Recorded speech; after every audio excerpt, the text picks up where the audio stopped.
जीवन की इस भाग दौड़ में जहां हर कोई सफलता और संतोष की तलाश में है, क्या आपने कभी सोचा है कि असली खुशी कहाँ है? आज हम भगवत गीता के 9वें अध्याय के कुछ ऐसे गूढ़ श्लोकों में प्रवेश करने जा रहे हैं जो आपको इस प्रश्न का उत्तर देंगे। ये श्लोक केवल आध्यात्मिक सिद्धांत नहीं है, ये आपके जीवन जीने के तरीके को, आपकी सोच को और आपके आंतरिक संतुलन को पूरी तरह से बदल सकते हैं। आज के युवा और पेशेवर अक्सर अपनी पहचान, अपने उद्देश्य और अपने भीतर की शक्ति को लेकर संघर्ष करते हैं। वे जानना चाहते हैं कि कैसे वे बाहरी प्रभावों के बावजूद स्थिर और शांत रह सके। ये श्लोक आपको यह सिखाएंगे कि कैसे दिव्य गुणों से युक्त लोग भगवान को हर रूप में पहचानते हैं, उनकी भक्ति करते हैं और कैसे वे विभिन्न तरीकों से उस परम सत्ता का ज्ञान प्राप्त करते हैं। हम जानेंगे कि भगवान ही इस सृष्टि के मूल आधार है। वे ही माता है, पिता है, धाता है और सब कुछ है। यह खंड आपको यह समझने में मदद करेगा कि कैसे आपका नजरिया ही आपके अनुभव को निर्धारित करता है। क्या आप जीवन को केवल भौतिक आंखों से देखते हैं या आप उसमें छिपी दिव्य चेतना को पहचानते हैं? यह आपको आंतरिक स्पष्टता, अदम्य शक्ति और आध्यात्मिक विकास की दिशा में एक नया मार्ग दिखाएगा। यह सिर्फ एक पाठ नहीं, बल्कि अपने वास्तविक स्वरूप को जानने और उस परम चेतना से जुड़ने की एक गहरी साधना है। आइए इस यात्रा का आरंभ करें। महात्मानस्तु मां पार्थ दैवीं प्रकृतिम् आश्रितः भजन्त्यनन्यमनसो ज्ञात्वा भूतादिमव्यम्।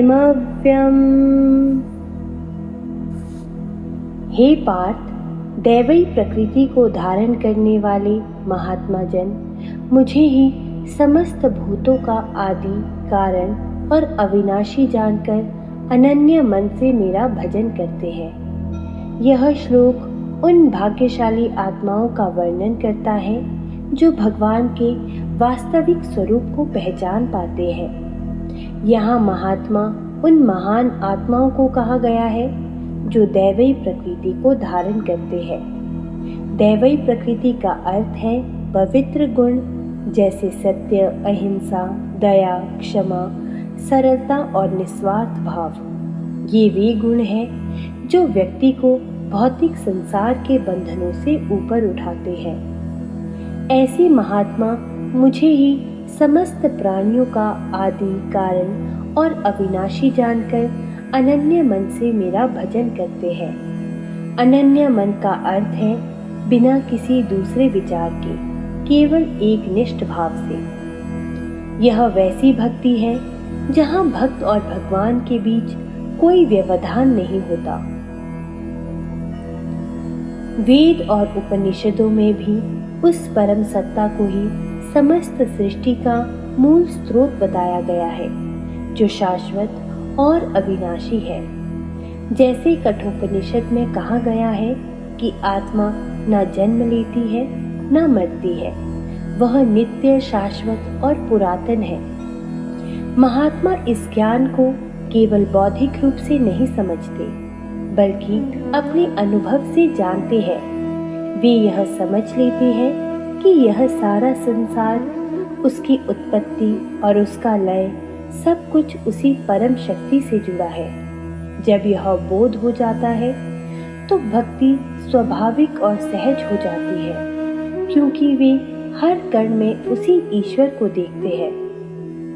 अपने भीतर दैवी गुणों को जगाओ। जब तुम जीवन में सत्य और सरलता अपनाओगे तो हर जगह ईश्वर को देख पाओगे और तुम्हारा मन स्थिर हो जाएगा। सततं कीर्तयन्तो मां यतन्तश्च दृढव्रताः नमस्यन्तश्च मां भक्त्या नित्ययुक्ता उपासते। वे सदा मेरा कीर्तन करते हुए दृढ़ निश्चय के साथ मुझे नमस्कार करते हुए और भक्ति पूर्वक मेरी पूजा करते हुए निरंतर मेरा ध्यान करते हैं। यह श्लोक महात्माओं के भक्तिमय जीवन शैली का विस्तृत वर्णन करता है। वे महात्मा सतत मेरा कीर्तन करते हैं। कीर्तन का अर्थ है भगवान के नाम, उनके गुणों और उनकी लीलाओं का गुणगान करना, जो मन को शुद्ध करता है और उसे भगवान से जोड़ता है। वे दृढ़ निश्चय के साथ भक्ति के मार्ग पर चलते हैं, जिसका अर्थ है उनकी साधना में कोई ढिलाई नहीं होती। वे संकल्पबद्ध होते हैं। आगे कहा गया है कि वे भक्ति पूर्वक मुझे नमस्कार करते हैं। नमस्कार का अर्थ है पूर्ण समर्पण और अहंकार का त्याग। यह केवल शारीरिक मुद्रा नहीं बल्कि मन का झुकाव है। वे नित्य युक्त होकर मेरी उपासना करते हैं। नित्य युक्त का अर्थ है हमेशा मुझ में लगे रहना, हर पल मेरा स्मरण करना। उनकी उपासना केवल किसी विशेष समय तक सीमित नहीं होती, बल्कि उनके हर कर्म में, हर विचार में भगवान का ही भाव होता है। यह उस अखंड ध्यान की अवस्था है जिसका वर्णन योग दर्शन में भी मिलता है, जहाँ योगी का मन बिना किसी बाधा के परमात्मा में लीन रहता है। यह हमें सिखाता है कि सच्ची भक्ति केवल कर्मकांड नहीं बल्कि एक जीवन शैली है, जहाँ हर क्रिया, हर विचार भगवान को समर्पित होता है। जैसे नदी का प्रवाह निरंतर समुद्र की ओर बढ़ता रहता है, वैसे ही भक्त का मन निरंतर भगवान की ओर बढ़ता रहता है। अपने जीवन में हर पल ईश्वर का स्मरण करो, उनके नाम का जाप करो, उनके गुणों का चिंतन करो और अपने हर काम को समर्पण भाव से करो। यही सच्ची भक्ति है। ज्ञान यज्ञेन चाप्यन्ते यजन्तो मामुपासते एकत्वेन पृथक्त्वेन बहुधा विश्वतो मुखम्। कुछ अन्य ज्ञानी लोग यज्ञ द्वारा मेरी पूजा करते हैं। कुछ मुझे एकत्व रूप में, कुछ भिन्नत्व रूप में और कुछ विश्वव्यापी रूप में अनेक प्रकार से मेरा भजन करते हैं। यह श्लोक भगवान की उपासना के विभिन्न मार्गों और दृष्टिकोणों का वर्णन करता है, जो सभी उसी परम सत्य की ओर ले जाते हैं। ज्ञान यज्ञेन चाप्यन्ये यजन्तो मामुपासते। यहाँ ज्ञान यज्ञ का अर्थ है ज्ञान के यज्ञ द्वारा मेरी उपासना करना। यह वह मार्ग है जहाँ व्यक्ति ज्ञान, विवेक और आत्मचिंतन के माध्यम से सत्य को जानने का प्रयास करता है। यह केवल कर्मकांड का यज्ञ नहीं बल्कि विचारों और समझ का यज्ञ है। फिर भगवान 3 मुख्य दृष्टिकोणों का उल्लेख करते हैं। पहला है एकत्वेन पृथक्त्वेन। कुछ लोग मुझे एकत्व रूप में देखते हैं, यानी समझते हैं कि आत्मा और परमात्मा एक ही है, कोई भेद नहीं है। यह वेदांत का मुख्य सिद्धांत है। जैसे अहम ब्रह्मास्मि, मैं ब्रह्म हूँ। और कुछ लोग मुझे भिन्नत्व रूप में देखते हैं, यानी वे मानते हैं कि ईश्वर और जीव अलग अलग है और जीव ईश्वर का सेवक है। बहुधा विश्वतो मुखम। और कुछ लोग मुझे विश्वव्यापी रूप में अनेक प्रकार से देखते हैं। इसका अर्थ है कि वे भगवान को सृष्टि के हर कण में, हर देवता में, हर शक्ति में देखते हैं, क्योंकि भगवान का मुख हर दिशा में है। यह साकार भक्ति का भी एक रूप है, जहाँ विभिन्न देवताओं को उसी एक परम ईश्वर का ही भिन्न रूप माना जाता है। यह श्लोक हमें बताता है कि ईश्वर तक पहुंचने के कई मार्ग हैं और कोई भी मार्ग दूसरे से श्रेष्ठ या निम्न नहीं है, जब तक कि वह ईमानदारी और समर्पण के साथ अपनाया जाए। जैसे विभिन्न नदियां अंततः समुद्र में ही मिलती है, वैसे ही विभिन्न प्रकार की उपासनाएं अंततः उसी एक परम सत्ता तक ले जाती है। यह हमें सहिष्णुता और समझ सिखाता है कि हर व्यक्ति अपने स्वभाव के अनुसार ईश्वर को अनुभव करता है। ईश्वर को अलग अलग रूपों में देखा जा सकता है। तुम्हारा मार्ग कोई भी हो, बस अपने हृदय में सच्ची श्रद्धा रखो और हर जगह उस एक परम सत्ता को पहचानने का प्रयास करो। अहम कृतुरहम यज्ञः स्वदाहमहमौषधम् मंत्रोऽहम हमेवाच्यम् हमग्निरहम हुतम्।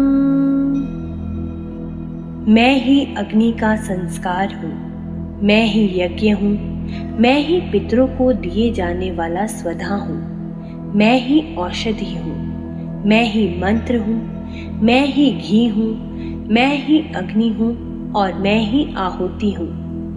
यह श्लोक भगवान की सर्वव्यापकता और सर्वात्मकता को और भी स्पष्टता से प्रकट करता है। यहाँ भगवान बताते हैं कि वे ही यज्ञ के प्रत्येक तत्व और प्रक्रिया में निहित है। भगवान कहते हैं, मैं ही कृतु हूँ, वैदिक अनुष्ठान या यज्ञ के नियम। मैं ही यज्ञ हूँ, सामान्य रूप से कोई भी धार्मिक बलिदान। मैं ही स्वधा हूँ, पितरों को दिए जाने वाला भोजन या आहुति। और मैं ही औषध हूँ, जो रोग दूर करती है या शक्ति देती है। आगे भगवान कहते हैं, मैं ही मंत्र हूँ, जो यज्ञ में उच्चारित होता है। मैं ही आज्यम हूँ, यज्ञ में डाले जाने वाला घी। मैं ही अग्नि हूँ, जिसमें आहुति दी जाती है। और मैं ही हुत्म हूँ, जो आहुति दी जाती है। यह श्लोक यह बताता है कि ईश्वर केवल एक दूरस्थ सत्ता नहीं, बल्कि वे प्रत्येक क्रिया, प्रत्येक वस्तु और प्रत्येक प्रक्रिया के भीतर निहित है। यह वेदांत की सर्वम खलविदम भ्रम, सब कुछ भ्रम ही है, सिद्धांत का प्रत्यक्ष उदाहरण है। यह हमें सिखाता है कि हम अपने जीवन की हर छोटी से छोटी क्रिया में भी ईश्वर की उपस्थिति का अनुभव कर सकते हैं। जब हम इस दृष्टि से देखते हैं तो हमारा हर कर्म एक यज्ञ बन जाता है, क्योंकि हम जानते हैं कि हम उसी परम सत्ता के लिए कार्य कर रहे हैं या उसी के माध्यम से कार्य कर रहे हैं। यह हमें अपने अहंकार को त्याग कर जीवन में और अधिक विनम्रता और कृतज्ञता लाने में मदद करता है। तुम्हारा हर कर्म, तुम्हारा हर शब्द और तुम्हारी हर क्रिया उस ईश्वर से जुड़ी है। अपने हर काम को समर्पण और जागरूकता से करो, जैसे वह एक यज्ञ हो। पिताहमस्य जगतो माता धाता पितामहः वेद्यं पवित्रमोंकारा ऋक्साम यजुरेव च। मैं ही इस जगत का पिता हूँ, माता हूँ, धाता हूँ और पितामह हूँ। मैं ही जानने योग्य हूँ, पवित्र करने वाला हूँ, ओमकार हूँ। ऋग्वेद, सामवेद और यजुर्वेद भी मैं ही हूँ। यह श्लोक भगवान की परम संबंधिता और अखिल सत्ता का और भी व्यापक चित्रण करता है। भगवान यहाँ स्वयं को सृष्टि के हर महत्वपूर्ण रिश्ते और अस्तित्व के हर मौलिक पहलू के रूप में प्रस्तुत करते हैं। भगवान कहते हैं, मैं ही इस जगत का पिता हूँ, यानी सृष्टि का जनक। मैं ही माता हूँ, सृष्टि का पालन पोषण करने वाला। मैं ही धाता हूँ, धारक, सहायक और व्यवस्थापक। और मैं ही पितामह हूँ, सबसे पुराना परम पूर्वज। यह दर्शाता है कि भगवान केवल सृष्टि करता ही नहीं, बल्कि पालन करता, समर्थक और हर रिश्ते के मूल में भी है। आगे भगवान कहते हैं, मैं ही वेद्यम हूँ, जानने योग्य परम सत्य। मैं ही पवित्रम हूँ, यानी परम पवित्रता का स्रोत। मैं ही ओंकार हूँ, जो सभी वैदिक मंत्रों का मूल है, परम ध्वनि ब्रह्म। और मैं ही ऋग्वेद, सामवेद, यजुर्वेद हूँ, ज्ञान के प्राचीनतम स्रोत। यह श्लोक उपनिषदों के सार को दर्शाता है, जहाँ ब्रह्म को ही सभी वेदों का सार और ओंकार को ब्रह्म का प्रतीक बताया गया है। जैसे मांडुक्य उपनिषद ओंकार को ही समग्र अस्तित्व का प्रतीक मानता है। यह हमें यह समझने में मदद करता है कि ज्ञान का हर स्रोत, पवित्रता का हर भाव और हर संबंध उसी परम सत्ता से निकलता है। यह हमें जीवन के प्रति एक गहरा आदर और कृतज्ञता सिखाता है, यह जानते हुए कि हम उसी परम पिता परमेश्वर के अंश हैं। जानो कि ईश्वर तुम्हारे हर रिश्ते में, हर ज्ञान में और हर पवित्र चीज में है। इस भाव से जीवन जियो कि तुम उस परम सत्ता से घिरे और पोषित हो। गते भर्ता प्रभु साक्षी, निवासाः शरणं सुहृत्, प्रभवाः प्रलयाः स्थानं, निधानं बीजमव्ययम्। मैं ही गति हूँ, पालन करने वाला हूँ, स्वामी हूँ, साक्षी हूँ, निवास स्थान हूँ, शरण हूँ और मित्र भी हूँ। मैं ही उत्पत्ति हूँ, प्रलय हूँ, स्थिति हूँ, निधान हूँ और अविनाशी बीज भी हूँ। यह श्लोक भगवान के विभिन्न आयामों और उनके असीम गुणों का एक और व्यापक चित्रण है, जो उनकी सर्वोपरिता को सिद्ध करता है। भगवान कहते हैं, मैं ही गति हूँ, अर्थात गंतव्य, शरण, मार्ग। मैं ही भर्ता हूँ, यानी पालन करने वाला, भरण पोषण करने वाला। मैं ही प्रभु हूँ, स्वामी, शासक। मैं ही साक्षी हूँ, दृष्टा, बिना लिप्त हुए सब कुछ देखने वाला। मैं ही निवास हूँ, आवास या आश्रय। मैं ही शरणम हूँ, शरणदाता या रक्षक।